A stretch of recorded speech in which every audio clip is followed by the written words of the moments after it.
आकाश और पृथ्वी का करता है, वह तेरे पांव को टलने न देगा। तेरा रक्षक कभी न उठेगा। सुन, इज़राइल का रक्षक न उठेगा और न सोएगा। यहोवा तेरा रक्षक है। यहोवा तेरी दाहिनी और तेरी आड़ है। न तो दिन को धूप से और न रात को चांदनी से तेरी कुछ हानि होगी। यहोवा सारी विपत्ति से तेरी रक्षा करेगा। वह तेरे प्राण की रक्षा करेगा। यहोवा तेरे आने जाने में तेरी रक्षा अब से लेकर सदा तक करता रहेगा।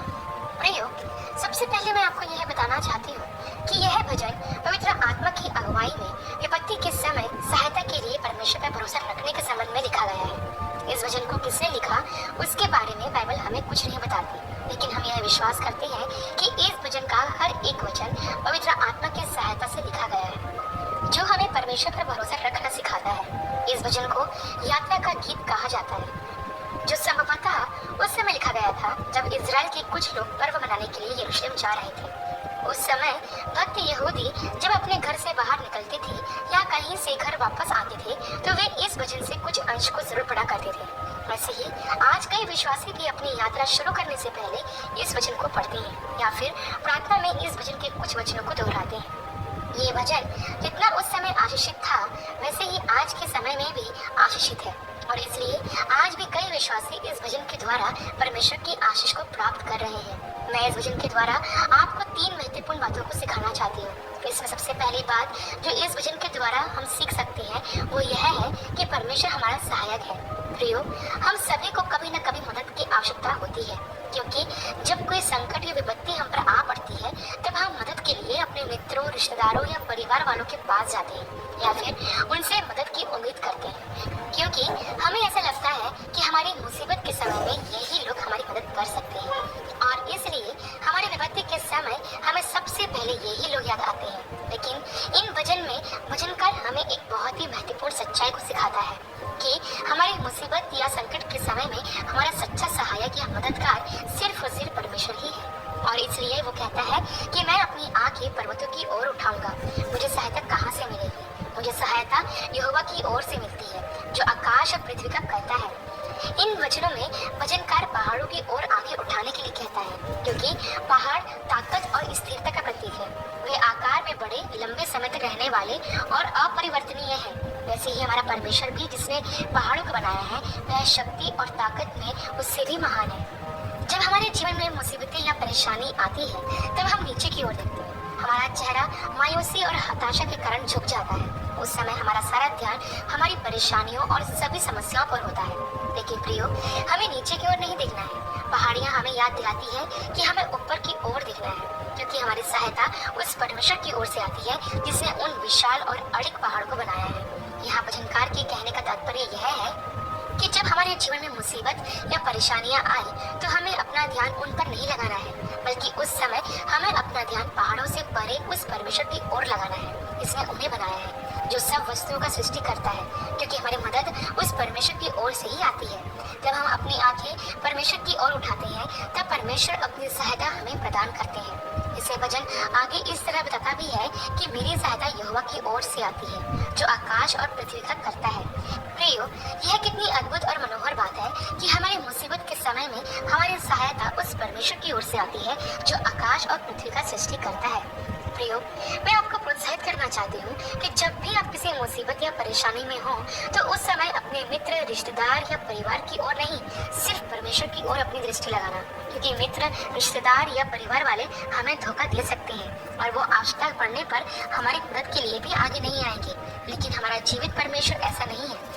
वो हमारे मुश्किल समय में और परेशानियों में कभी हमारा साथ नहीं छोड़ता और हमें हर मुसीबत से निकालने के लिए हमेशा तैयार रहता है। इसलिए भजनकार दाऊद कई बार इस बात को कहता है कि संकट में मैंने यहोवा को पुकारा और उसने मेरी सुन ली। हाँ प्रियो, हमारे संकट के समय कोई हमारी मदद करे या ना करे, लेकिन परमेश्वर यहोवा हमारी सहायता जरूर करेगा। इसलिए हर परिस्थिति में केवल परमेश्वर यहोवा ही की ओर अपनी आंखें लगाएं, क्योंकि आपकी सहायता उसी की ओर से आएगी। इसके बाद वचन 3 से 6 में यह लिखा है कि वह तेरे पाँव को टलने ना देगा, तेरा रक्षक कभी ना ऊँघेगा। सुन, इस्राएल का रक्षक ना ऊँघेगा और ना सोएगा। यहोवा तेरा रक्षक है, यहोवा तेरी दाहिनी और तेरी आड़ है। न तो दिन को धूप से और ना रात को चांदनी से तेरी कुछ हानि होगी। इन वचनों में हमें यह बताया गया है कि परमेश्वर हमारा रक्षक है, जो न कभी ऊँघता और न कभी सोता है। वह दाहिनी और हमारी आड़ है जो हमें हर हानि से बचाता है। आप पुराने नियम में इज़राइल के विषय में पढ़ सकते हैं कि कैसे परमेश्वर ने उनकी रक्षा की। जब मिस्र के लोगों पर 10 विपत्तियां आई तो इनमें से एक भी इजरायलियों पर नहीं आई। लाल सागर का पानी उन्हें डुबा न सका और ना ही शत्रुओं की सेना से उन्हें कोई नुकसान हुआ, क्योंकि परमेश्वर यहोवा उनका रक्षक था जो हर समय उन्हें बचाता आया था। वैसे ही आज भी परमेश्वर न सिर्फ हमारा सहायक है बल्कि वो हमारा रक्षक भी है। जैसे उसने इज़राइल की देखभाल की वैसे ही वो उनकी भी देखभाल करता है जो उसका भय मानते और उस पर विश्वास करते हैं। वचन 3 में लिखा है कि वह तेरे पाँव को टलने ना देगा, तेरा रक्षक कभी न उगेगा। यह वचनकार हमें बताता है कि हमारा परमेश्वर हमें गिरने से बचाता है, क्योंकि प्रियो हमारे जीवन के इस सफर में हमारा रास्ता मुश्किलों से भरा हुआ है। जिस रास्ते पर हम चल रहे हैं वो कई तरह की बाधाओं से भरा हुआ है, जिसमें हमें हर पल गिरने का डर बना रहता है। जीवन की इस यात्रा में हम नैतिक रूप से, आर्थिक रूप से, भावनात्मक रूप से फिसल सकते हैं, लेकिन उस समय यदि हम अपनी आंखों को उसकी ओर लगाए रहते हैं तो वह हमें गिरने से बचा लेता है और हमें स्थिरता प्रदान करता है, हमारे पैरों को दृढ़ करता है ताकि हम अपने जीवन के इस सफर को पूरा कर सके, प्रदान करता है। इसके साथ ही बाइबल यह भी बताती है कि वो कभी ऊँघता और न कभी सोता है। इसका मतलब है कि परमेश्वर यहोवा हर पल हमारी निगरानी करता है।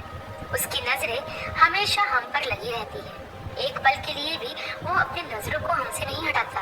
हम भले ही चैन से सो रहे हों, लेकिन हमारा परमेश्वर ना कभी ऊँघता और ना कभी सोता है। चाहे दिन हो या फिर चाहे रात, दिन के हर एक पहर में उसकी आंखें हम पर लगी रहती है और वो हमारे हर हालात और परिस्थितियों को जानता है। और इसलिए जब हमें मदद की आवश्यकता होती है तब परमेश्वर फुर्ती से हमारी सहायता करता है। इसके बाद वचन हमें यह भी बताता है कि हमारा परमेश्वर हमारी दाहिनी ओर हमारी आड़ है, जिसका मतलब है कि परमेश्वर ने अपने धर्ममय दाहिने हाथ को हम पर बनाए रखा है। हमारे ऊपर उसके दाहिने हाथ की छाया है और आप जानते ही हैं कि परमेश्वर का दाहिना हाथ सामर्थ और शक्ति, पराक्रम, सुख और शांति का हाथ है। जब उसका दाहिना हाथ हमारे ऊपर छाया किए हो तो फिर हमें भयभीत होने की कोई आवश्यकता नहीं है। इसके साथ ही उसका दाहिना हाथ उसकी उपस्थिति को भी बताता है। कहने का मतलब है कि हमारा परमेश्वर हमेशा हमारे पास रहता है और हर एक कदम वो हमारे साथ चलता है और हमारी रक्षा करता है और हर हानि से हमें बचाता है ताकि कोई भी चीज हमें नुकसान ना पहुंचा सके। इसके बाद वचन 7 और 8 में वचनकार कहता है कि यहोवा सारी विपत्ति से तेरी रक्षा करेगा, वह तेरे प्राण की रक्षा करेगा। यहोवा तेरे आने जाने में तेरी रक्षा अब से लेकर सदा तक करता रहेगा। इस वचन में वचनकार इस बात को बताता है कि यहोवा सारी विपत्ति से हमें बचाएगा। वह हमारे जीवन की रक्षा करने वाला हमारा परमेश्वर है। यहाँ विपत्ति शब्द का अर्थ बुराई भी हो सकती है। प्रभु यीशु ने भी हमें कुछ इसी तरह प्रार्थना करना सिखाया कि हमें परीक्षा में ना ला परंतु बुराई से बचा। प्रियो, जब हम अपने परिवार के लिए दैनिक प्रार्थना करते हैं तब हम प्रभु से यही विनती करते हैं कि वो हमारे परिवार को सभी बुराई, खतरे, बीमारी और नुकसान से बचाए। इसके साथ ही हम यह भी प्रार्थना करते हैं कि परमेश्वर हमें पाप पर विजय होने के लिए और आत्मा में बढ़ने के लिए भी सहायता करे। अब प्रार्थना में हम इस वचन को याद करते हैं क्योंकि केवल परमेश्वर ही है जो सब विपत्तियों से हमारी रक्षा कर सकता है। प्रियो, परमेश्वर यह कभी नहीं कहते हैं कि आपको कभी समस्या का सामना नहीं करना पड़ेगा, बल्कि वो यह कहता है कि हर विपत्ति और समस्या में वो आपके साथ रहेगा और आपको उनमें से निकालेगा। हम जहाँ कहीं भी हो, परमेश्वर हमेशा हमारे साथ है। इसलिए प्रियो, हम विश्वासियों को भयभीत होने की या चिंता करने की कोई आवश्यकता नहीं है, क्योंकि परमेश्वर की अनुमति के बिना हमारे साथ कुछ भी नहीं हो सकता। उसकी सुरक्षा उसने हमें दी है, इसलिए दुनिया की कोई भी ताकत हमें परमेश्वर से अलग या दूर नहीं कर सकती है। इसलिए परमेश्वर पर भरोसा रखें और हर समय अपनी आंखें उसकी ओर लगाएं, क्योंकि आपकी सहायता केवल परमेश्वर यहोवा ही की ओर से आती है। आशा करती हूँ प्रियो कि भजन 121 अध्याय पर किया गया यह अध्ययन आपके लिए आशीषमय रहा होगा। अगली वीडियो में एक नए विषय के साथ आप सबसे फिर मुलाकात होगी। तब तक जय मसीह की।